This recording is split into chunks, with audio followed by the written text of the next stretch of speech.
Peter says, we've given up everything to follow you, and then Jesus lists everything that they gave up. Jesus knows the sacrifices we make, and he affirms us. He encourages us. Those times in which, man, I'm just giving everything, or my life, I've just suffered one loss after another.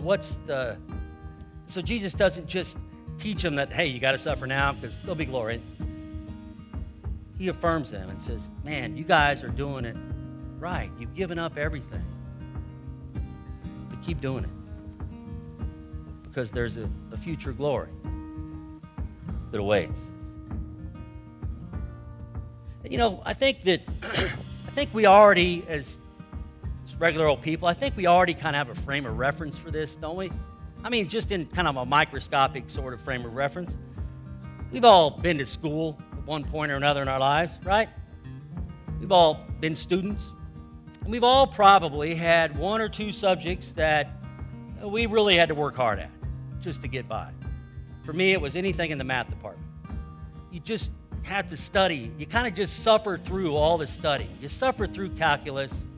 But the reason you suffered through it is because of the promised glory of passing a test and not having your dad kill you if you flunk, or graduating from high school, or graduating and moving on. Anybody who's a Christian knows that you suffer through the humiliation of having to repent when you've messed up, when you've sinned. You suffer through that for the glory of forgiveness. So we kind of have a frame of reference for this balance between suffering and glory. But what Jesus is saying is that suffering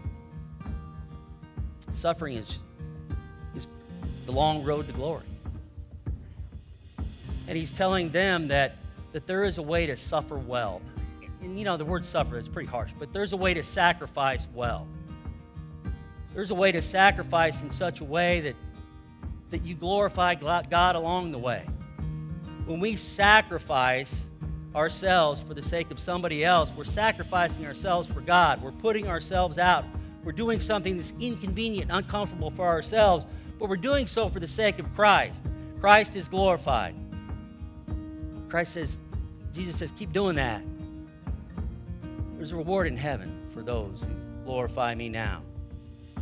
But just as I suffered while here, to glorify me, you must suffer. You must sacrifice while here.